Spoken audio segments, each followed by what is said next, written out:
تلاوت کی سورہ زمر میں اللہ تعالیٰ فرماتا ہے قیامت کے دن کا منظر کیسے قیامت قائم ہوگی۔ وَنُفِخَ فِي الصُّورِ فَصَعِقَ مَنْ فِي السَّمَاوَاتِ وَمَنْ فِي الْأَرْضِ إِلَّا مَنْ شَاءَ اللَّهُ، سور پھونکی جائے گی۔ ہوگا یہ کہ ایک وقت آئے گا اس کا جب دنیا اینڈ ہونے والی، ختم ہونے والی۔ سائنس بھی آج اس بات کو تسلیم کر رہا ہے کہ یہ جو سولار سسٹم ہے اس کی ایک عمر ہے، اس کی ایک ایج ہے، اس کے بعد یہ ختم ہونے کے قریب آئے گا۔ تارے اپنی اپنی عمر مکمل کر کے بلیک ہولز میں جا رہے ہیں۔ گیلیکسی کے اندر جو سٹارز ہیں ان کی عمر ایک لیمیٹڈ عمر بتائی جا رہی ہے، اس میں سورج کی بھی عمر ہے، چاند کی بھی عمر بتائی جا رہی ہے۔ یہ سائنس کی باتیں ہیں، لیکن اللہ نے قرآن میں فرمایا چاند اور سورج یہ ٹکرا دیے جائیں گے، تارے ایک دوسرے سے سب ٹکرا دیے جائیں گے۔ اذا الشمس کورت واذا النجوم انکدرت، 30ویں پارے میں اللہ تعالیٰ نے اس میں فرمایا جب سورج کو یعنی ٹکرا دیا جائے گا اور ستارے آپس میں ٹکرا دیے جائیں گے اور سورج کالا ہو جائے گا، یعنی کچھ نہ کے برابر رہ جائے گا قیامت کے قریب۔ وَإِذَا الْجِبَالُ سُيِّرَتْ، اور پہاڑ جو ہے نا اڑا دیے جائیں گے اور سمندروں میں آگ لگا دی جائے گی، زمین پوری ختم کر دی جائے گی۔ اور سورہ قارعہ میں آپ نے پڑھا ہوگا یوم یکون الناس کالفراش المبثوث وتکون الجبال کالعہن المنفوش، تم لوگوں کو دیکھو گے کہ پتنگوں کی طرح سے اڑ رہے ہوں گے، اور پہاڑوں کو دیکھو گے کہ روئی کا پہا جو ہوتا ہے، روئی کا پہا اس طرح سے پہاڑ بکھر چکے ہوں گے۔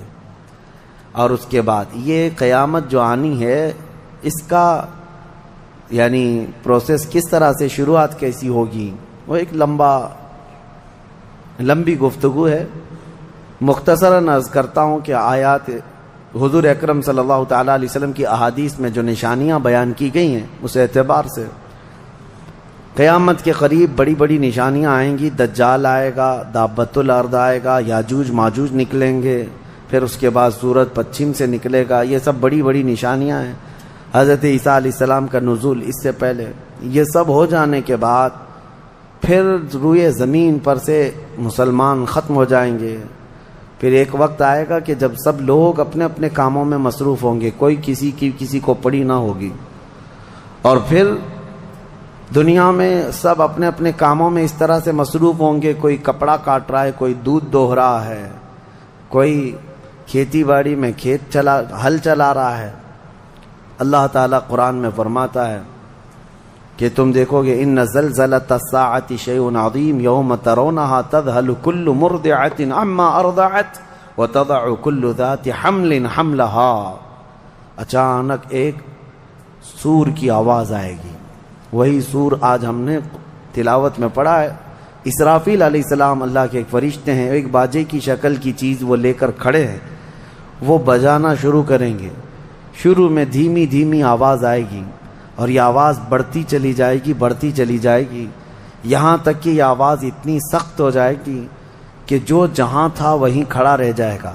کپڑا کاٹ رہا تھا اس کے ہاتھ سے کینچی گر گئی، جو کھیتی باڑی کر رہا تھا، ہل چلا رہا تھا، وہ وہیں کا وہیں رک جائے گا۔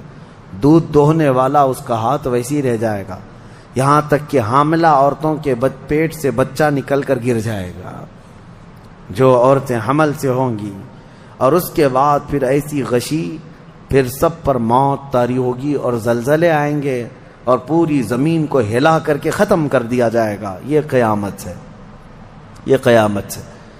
سور پھونکنے پر سارے انسان جتنے روئے زمین پر ہیں سب کے سب ختم ہو جائیں گے۔ اس کے بعد اللہ تعالیٰ فرماتا ہے ثم نفخ فیہ اخری، پھر دوسری بار سور پھونکنے کا حکم ہوگا۔ لیکن کیسے؟ سور جب حضرت اسرافیل علیہ السلام پھونکیں گے، پہلے انسانوں کی موت، پھر یہاں پر جتنی مخلوقات ہیں، جنات ہیں، جانور ہیں، سب کی موت، چرند پرند تو چھوڑے، نباتات، یہ پیڑ پودوں میں کی جان ختم۔ چاند سورج کو جب ختم کر دیا گیا تو پھر کوئی چیز ہی نہیں، ستارے، چاند، سورج سب بلکہ اللہ تعالیٰ کے جتنے ملائکہ ہیں، جبرائیل امین علیہ السلام سے لے کر دوسرے ایک فرشتے تک، سارے ملائکہ کو بھی موت آئے گی، سب موت کے شکار ہوں گے، اور سارے جب انتقال کر جائیں گے تو پھر بچتا کون ہے؟ صرف حضرت اسرافیل علیہ السلام، جنہوں نے سور پھونکا۔ اب ان کو سور پھونکنے کا حکم جو تھا وہ کہا جائے گا روک دو اب۔ پھر اللہ تعالی حضرت اسرافیل علیہ السلام کو بھی موت طاری کرے گا، اور روح نکالنے والا فرشتہ کون ہے؟ ملک الموت اسرائیل علیہ السلام۔ اب تک یہ سب کی روح نکال چکے ہوں گے، اور پھر اللہ تعالی اسرائیل علیہ السلام کی بھی روح نکال دے گا۔ اسرائیل جو سب کی روح نکالتے ہیں، ان کو بھی موت ہے، ان کو بھی موت ہے۔ اور پھر ہم نے پڑھا کل شیء ہالک الا وجہہ، ہر شے فنا ہو جائے گی سوائے رب العالمین کے۔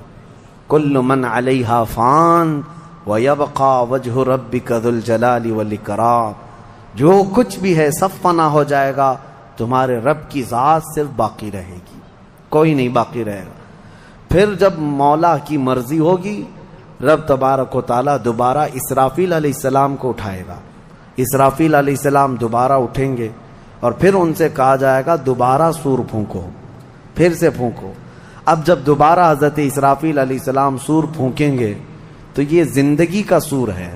پہلے والا یہ نفخہ اولا اس کو کہتے ہیں، وہ موت کا تھا، اور نفخہ ثانیہ حیات کا ہے، زندگی کا ہے۔ اب رب تعالیٰ نے جو وعدہ فرمایا تھا کہ ہم تمہیں موت کے بعد دوبارہ اٹھائیں گے، یہ وعدہ اس وقت پورا ہوگا۔ اب دوسرے مرتبہ جب سور پھونکنا شروع کرتے ہیں اسرافیل علیہ السلام، کتنے انسان آئے گئے، آدم علیہ السلام سے لے کر قیامت تک سب وہ زمینوں میں جہاں کہیں ہوں گے، کسی کو جلا کر ختم کر دیا گیا ہو، کسی کو جانور کھا گیا ہو، کسی کو پانی میں ختم کر دیا ہو، کسی بھی طرح سے، لیکن مولا تعالیٰ سب کو اٹھانے والا ہے۔ لیکن فرمایا حدیث پاک میں ہے کہ یہ دوسری سور پھونکنے کے بعد سب سے پہلے روئے زمین پر جو اٹھیں گے وہ محمد الرسول اللہ کی ذات۔ میرے آقا صلی اللہ تعالی علیہ وسلم فرماتے ہیں میں اپنی قبر سے اٹھوں گا سب سے پہلے، اور محشر کے میدان کی طرف جو حضور جائیں گے تو فرماتے ہیں حضور صلی اللہ علیہ وسلم اٹھیں گے، ان کے بعد ابو بکر صدیق، ان کے بعد عمر فاروق رضی اللہ تعالیٰ عنہ، پھر ساری کائنات کو اللہ اٹھائے گا۔ اور جب رسول کریم صلی اللہ تعالیٰ علیہ وسلم فرماتے ہیں میں میدان قیامت میں اس حال میں آؤں گا کہ میرا ایک ہاتھ ابو بکر کے کندھے پر ہوگا، دوسرا عمر ابن خطاب کے کندھے پر ہوگا۔ یقیناً وہ اس دن کے دولہا ہیں۔ قیامت کا منظر ہے جب رسول کریم صلی اللہ تعالیٰ علیہ وسلم تشریف لائیں، اور اس کے بعد رب تعالیٰ نے فرمایا سورہ زمر میں 2 آیتیں آئی ہیں، وَسِيقَ الَّذِينَ كَفَرُوا إِلَى جَهَنَّمَ زُمَرًا، اب جو کفار تھے ان سب کو کھینچ کر کے لایا جائے گا میدان قیامت میں۔ پہلے تو میں آپ کو بتا دوں پوری تفصیلات قیامت کے میدان میں، اس کے بعد ان آیتوں کی تفسیر پر آتا ہوں۔ پھر جب سب کو اٹھا دیا گیا تو ایک زمین ہوگی، اب وہ زمین کہاں ہوگی وہ اللہ بہتر جانتا ہے کس جگہ، کیونکہ یہ زمین ہے ہی نہیں، یہ آسمان ہے ہی نہیں، تو پھر اس وقت بنے گا کیا یہ اللہ ہی بہتر جانے۔ کہاں بنے گا، کس طرح بنے گا، اس میں ہم نہ سوچ سکتے ہیں نہ مثال دے سکتے ہیں۔ اب آپ مجھے بتاؤ یہ جو زمین جس پہ آپ بیٹھے ہیں یہ ختم ہونے والی، کیا رہے گا نیچے؟ آسمان جو دکھ رہا ہے یہ بھی ختم ہونے والا ہے، پھر کیا رہے گا اوپر ہمیں نہیں معلوم، لیکن اللہ کریم ایک زمین بنائے گا جس کے متعلق کہا گیا وہ تانبے اور پیتل سے بنی ہوئی ہوگی، یہ مٹی والی زمین نہیں۔ اور پھر اس کے بعد سورج کو پھر دوبارہ زندہ کیا جائے گا، اور سورج کو سب کے سروں پر لا کر کھڑا کر دیا جائے گا۔ اب وہ زمین اور جس میں سارے انسانوں کو جمع کر دیا گیا ہے، آپ اندازہ کریں وہ زمین میں نہ کوئی عمارت ہوگی نہ درخت ہوگا، وہ بالکل فلیٹ زمین ہے، صرف میدان ہی میدان ہے۔ ایسا نہیں ہے کہ یہاں پر کوئی میدان اور تھوڑی دور کے بعد کوئی عمارت دکھے گی یا کوئی درخت دکھے گا یا کوئی پہاڑ، نہیں، کچھ نہیں، صرف سیدھی زمین۔ اسی لیے کہ وہاں تم 500 سال بھی اس میدان میں بھاگتے رہو گے تو سائے کے لیے ایک پتا بھی نہیں ملے گا، ایک پتا بھی نہیں، کہاں سایہ حاصل کر سکو۔ لیکن کچھ خوش نصیبوں کے لیے اللہ نے فرمایا کہ عرش کا سایہ انہیں اللہ عطا فرمائے گا۔ وہ کون لوگ ہیں؟ ان میں کئی لوگ ہیں، جس میں سے ایک ہی میں بتاتا ہوں، رجل تعلق قلبہ بالمساجد، وہ ایسا آدمی جس کا دل مسجدوں میں لگا ہوا ہے، قیامت کے دن اسے اللہ عرش کا سایہ عطا فرمائے گا۔ آپ کی نماز ہو گئی، بیٹھے کیوں ہیں؟ نماز ہو گئی، نماز کے بعد چلے جانا چاہیے، لیکن تمہارا دل مسجد میں لگا ہوا ہے۔ انہی لوگوں کی فضیلت میں ہے جب قیامت کے دن کوئی سایہ نہ ہوگا، ان لوگوں کے لیے اللہ عرش کا سایہ عطا کرے گا۔ اب یہ جو سارے لوگ جمع ہوں گے، کسی کو کچھ پتا نہیں کہ ہونا کیا ہے، کسی کو نہیں پتا کہ کیا ہونا ہے، نفسا نفسی کا عالم ہے اور سب ایک دوسرے کو تک رہے ہیں۔ اب یہی مسئلہ ہے کہ سارے لوگ وہاں پہ کفار بھی ہوں گے، مشرکین بھی ہوں گے، جتنی امتیں پہلے آئی تھی وہ بھی ہیں، انبیاء بھی ہیں، اولیاء بھی ہیں، صلحاء بھی ہیں، صحابہ بھی ہیں، علماء بھی ہیں، سب ہیں، لیکن کسی کو کچھ سوچتا نہیں کہ کیا کیا جائے۔ یہی بے خبری سے پوری مخلوق جو ہے انبیاء کے پاس جاتی ہے۔ انبیاء میں سب سے پہلے ابو البشر سیدنا آدم علیہ السلام سے کہتے ہیں سارے لوگ، آپ تو ہم سب کے باپ ہیں، ہمارے لیے اللہ کی بارگاہ میں سفارش کریں کہ کچھ ہمارے متعلق کیا حکم ہے وہ پتہ چل جائے، ہمیں کہاں جانا ہے، جنت میں یا دوزخ میں، یہ ابھی پتہ چل جائے، حساب بھی نہیں شروع ہو رہا ہے۔ تو آدم علیہ السلام نے فرمایا، وہ فرمائیں گے کہ اے لوگو جاؤ، اس لیے کہ مجھے ڈر ہے اللہ کریم کی بارگاہ میں نے جنت میں وہ ممنوع شجر کا جو پھل کھا لیا تھا، مجھے آج بھی اس کا احساس ہے کہ کہیں رب تبارک و تعالیٰ مجھے اس پر عتاب نہ فرما دے، جاؤ کسی اور کے پاس۔ جتنے نبیوں کے پاس یہ قوم جاتی تھی وہ انبیاء کرام یہ کہتے آج ہمیں خوف ہے اللہ کریم کی بارگاہ میں، وہ قہار ہے، وہ جبار ہے۔ اور میں نے آج ایک آیت یہ بھی پڑھی ہے سورہ مومن میں، اللہ نے فرمایا لمن الملک اليوم، اس دن یہ آواز آئے گی آج کی بادشاہت کس کی ہے، آج کی بادشاہت کس کی ہے؟ پھر اللہ خود فرمائے گا للہ الواحد القہار، ایک قہر کرنے والے خدا کی آج بادشاہت ہے۔ اس دن صرف اس کی سلطنت ہوگی، صرف اس کی حکومت ہے۔ انبیاء، ملائکہ سب ڈرے ہوئے ہیں، پتہ نہیں برسوں یہ قوم گھومتی رہے گی مخلوق۔ عیسیٰ علیہ السلام فرمائیں گے کہ اے لوگو جاؤ محمد الرسول اللہ کے پاس، آج وہ تمہاری سنیں گے اور اللہ ان کی سنے گا۔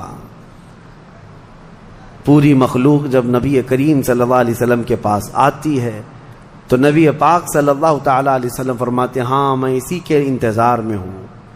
پھر حضور صلی اللہ علیہ وسلم سجدے میں گرتے ہیں اور اللہ کو منانے لگتے ہیں کہ مولا ہے تو تیرے بندے، تو حساب تو شروع فرما۔ اس کو کہتے ہیں شفاعت کبریٰ۔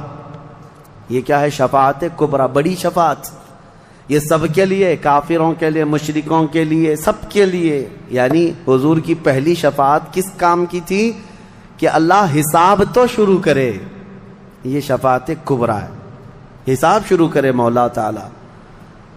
ساری انسانیت کے لیے حضور جب سجدے میں گرتے ہیں اللہ کریم فرماتا ہے ارفع رأسک یا محمد۔ حضور نے یہ فرمایا ہے کہ اس دن میں سجدے میں ایسی ثنا اور ایسی حمد بیان کروں گا اللہ کی جو آج تک کسی نے نہیں بیان کی ہوگی، اور اسی دن مجھے اللہ وہ تلقین بھی فرمائے گا۔ اور جب حضور ثنا کر رہے ہوں گے اللہ فرماتا ہے ارفع رأسک یا محمد، اے محمد صلی اللہ علیہ وسلم اپنا سر اٹھائیے، آپ مانگیے آپ کو دیا جائے گا، آپ پوچھئے آپ کو جواب دیا جائے گا۔ یہ پہلا سوال ہے اللہ کی بارگاہ میں قیامت کے دن، اور پہلا جواب ہے، باقی کسی بندے کو کوئی جواب نہیں تھا۔ اللہ کی بارگاہ میں حضور نے جب یہ عرض کیا تو رب تعالیٰ فرماتا ہے ملائکہ کو جس کی ڈیوٹی تھی، جس کا کام تھا کہ میدان قیامت میں میزان عمل لگا دیا جائے، حساب و کتاب ہوں، سب کے نامہ اعمال ان کے ہاتھوں میں دیے جائیں، سب کو پڑھنے کا حکم دیا جائے. اب حساب کا آرڈر آ گیا, حکم آ گیا, تو لوگ تھوڑی راحت کی سانس لیتے ہیں کہ چلو حساب شروع ہونے والا ہے. لیکن ابھی اتنا آسان نہیں ہے, اتنا آسان نہیں. اب فرشتے لا رہے ہیں سب کے اعمال نامے. لوگوں کو ایسا لگتا ہے اعمال نامہ یہ 4 پنے کا ہوگا. ہاں, جیسے ایگزام پیپر میں فل شیٹ A4 سائز کی شیٹ لے کر کے بیٹھتے ہیں. قرآن میں تو اللہ تعالیٰ نے فرمایا کہ جب نامہ اعمال فرشتے لے کر کے آئیں گے تو کتنے ہوں گے پتہ ہے؟ تمہاری نظر جہاں تک جاتی ہوگی وہاں تک صرف کتابیں تمہاری ہوں گی, صرف تمہاری کتابیں فرشتے لاد کر کے لا رہے ہوں گے. اس میں سب لکھا ہوگا, زندگی میں جتنی مرتبہ باتیں کیا تھا, جو کچھ بھی کیا تھا, سب ڈیٹیل ہوگا. اور ہر آدمی وہاں پکار کر کے کیا کہتا ہے؟ مالی ھذا الکتاب لا یغادر صغیرۃ ولا کبیرۃ الا احصاها. اے اللہ تو کیسی کتاب بنا دیا, اس میں چھوٹی چیز بھی نہیں چھوڑی گئی, بڑی چیز بھی نہیں چھوڑی گئی, سب لکھ دیا گیا ہے. اور پھر لا کر کے تھما دیا جائے گا. یہ پہلی علامت ہے کہ جس کے سیدھے ہاتھ میں اس کے نامہ اعمال پکڑا دیے جائیں گے, فرمایا گیا اس کے لیے وہیں سے ہلکا پن ہے, بشارت ہے کہ آسانی ہوگی. اور جس کے بائیں ہاتھ میں فرشتوں نے پکڑا دیا تو سمجھ لو کہ اب لمبا اس کا وقت جانے والا ہے, حساب سخت ہونے والا ہے. یہ تو صرف پڑھ کے سنانا ہے اور اس کے بعد پھر پکڑ ہوگی کسی کام پر. یہ تو نے کیوں کیا تھا, اس کی وجہ بتا. یہ تو نے کیوں کھایا تھا, اس کی وجہ بتا. اس کے ساتھ ایسا کیوں کیا تھا, اس کا سبب بتا. صرف پڑھ کر کے سنانا نہیں ہے, جو کیا تھا اس کی وجہ بتانا ہے. اور جب وجہ کچھ نہ ہوگی حکم آ جائے گا کہ انہیں اوندھے منہ کھینچ کر کے دوزخ کی طرف لے جائیں. یہ قیامت کے دن ہو رہا ہے.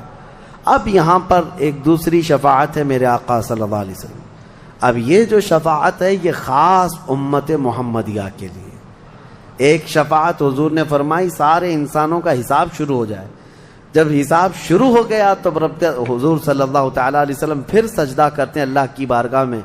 اللہ فرماتا ہے محبوب سر اٹھائیں, پوچھیں, آپ کو دیا جائے گا. حضور عرض کرتے ہیں مولا میری امت کی بخشش آسان فرما دے, میری امت کا حساب آسان فرما دے. اب حضور کو اختیار دیا جائے گا. حضور کی یہ بھولی بھالی امت جہاں جہاں ہوگی حضور صلی اللہ علیہ وسلم فرماتے ہیں میں ان کو دور سے پہچان رہا ہوں گا. دیکھو میرے عزیزو, بھرا مجمع ہے, کتنی امتیں ہیں. ایک صحابی نے پوچھا یا رسول اللہ ہم کو آپ قیامت میں پہچانیں گے؟ حضور نے فرمایا یقیناً پہچانوں گا. کیسے؟